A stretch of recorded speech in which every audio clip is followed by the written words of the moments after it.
चलिए आइए अब हम लोग देखते हैं कैरेक्टरिस्टिक्स ऑफ बिजनेस। व्यवसाय की विशेषताएं। व्यवसाय की निम्नलिखित विशेषताएं होती हैं। The essential characteristics of a business are as follows. 1. सबसे पहला, deals in goods and services, वस्तुओं तथा सेवाओं का लेन देन। People in business are engaged in production and distribution of goods and services. The goods may be consumer goods like bread, butter, milk, tea, etc. or capital goods like plant, machinery, equipments, etc. देखिए, जो regular आप use करते हो एक आम उपभोक्ता, वो bread होता है, बटर, मिल्क, जो एक रेगुलर आपके घर में यूज हो। जो चीज आप अपने बिजनेस में लगाते हो ताकि उससे आप प्रोडक्शन कर सको, बहुत दिन तक चलता है, वो प्लांट होता है, मशीनरी होता है, इक्विपमेंट्स होता है।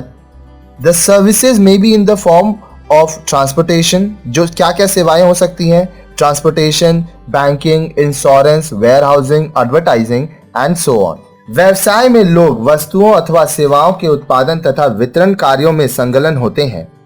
इन वस्तुओं में ब्रेड, मक्खन, दूध, चाय आदि जैसी उपभोक्ता वस्तुएं भी हो सकती हैं और संयंत्र, मशीनरी, उपकरण आदि जैसी पूंजीगत वस्तुएं भी। सेवाएं परिवहन, बैंकिंग, बीमा, विज्ञापन आदि रूपों में हो सकती हैं। इन सब के बारे में हम लोग आगे के चैप्टर्स में डिटेल में पढ़ेंगे। 2. सेल और exchange of goods and services, वस्तुओं तथा सेवाओं का विक्रय अथवा विनिमय। सेल मतलब विक्रय, एक्सचेंज मतलब विनिमय। सेल को हम लोग कहते हैं विक्रय और एक्सचेंज को विनिमय। इफ अ पर्सन प्रोड्यूस और buys a product for self consumption और for gifting it to another, he is not engaged in business. But when he produces और buys goods to sell it to somebody, he is engaged in business. Thus, in business, the goods and services produced or purchased must be exchanged for money or for goods under barter system, जिसको लेन then कहते हैं, between the buyers and sellers. Without sale or exchange of goods, the activities cannot be treated as business.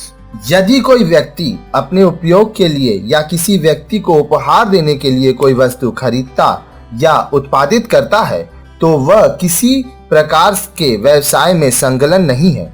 लेकिन जब वह किसी दूसरे व्यक्ति को बेचने के लिए किसी वस्तु का उत्पादन करता है अथवा खरीदता है तो वह व्यवसाय में संलग्न होता है।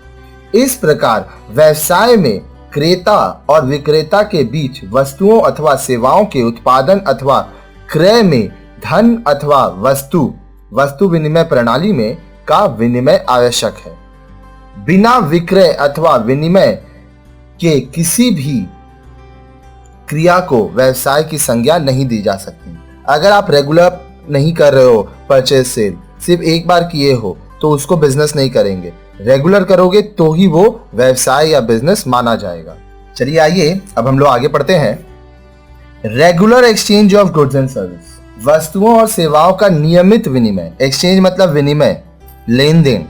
रेगुलर होना चाहिए क्या चीज? गुड्स और सर्विस का लेन देन, तभी वो बिजनेस माना जाएगा।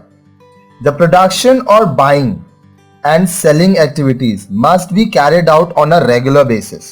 Normally, an isolated transaction is not treated as business. For example, if Raju sold his old car to Hari, it is not considered as business unless he continues to carry buying and selling of cars on a regular basis.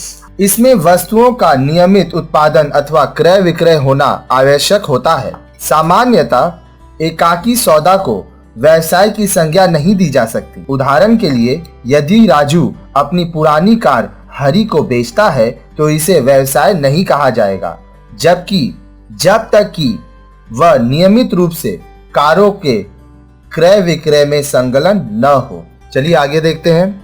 Requires investment, निवेश की आवश्यकता। Business कर रहे हैं तो आपको पैसा लगाना पड़ेगा और जो पैसा आप बिजनेस के लिए इन्वेस्ट करेंगे वो या तो आप खुद देंगे या तो किसी से लोन लेंगे। वो इन्वेस्टमेंट क्यों होगा?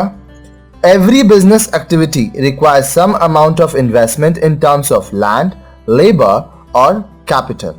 These resources are utilized to produce a variety of goods and services for distribution and consumption. निवेश की आवश्यकता प्रत्येक व्यवसाय में भूमि, श्रम अथवा पूंजी के रूप में कुछ न कुछ निवेश की आवश्यकता होती है। इन संसाधनों का उपयोग विविध प्रकार की वस्तुओं अथवा सेवाओं के उत्पादन, वितरण और उपभोग के लिए किया जाता है।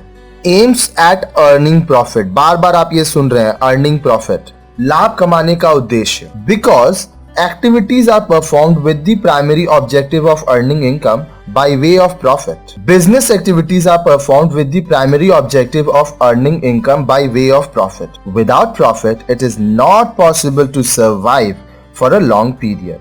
Earning of profit is also required to grow and expand the business. व्यावसायिक क्रियाओं का प्राथमिक उद्देश्य लाभ के माध्यम से आय अर्जित करना है। बिना लाभ के कोई भी व्यवसाय अधिक समय तक चालू नहीं रह सकता।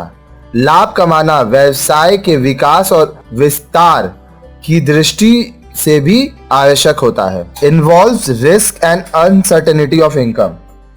आय की अनिश्चितता और जोखिम। We know that every business aims of earning profit. The businessman who invests the various resources expects a fair amount of return. But in spite of his or her best effort, the reward he or she gets is always uncertain. Sometimes he or she enjoys profits, and also times may come when he suffers heavy losses.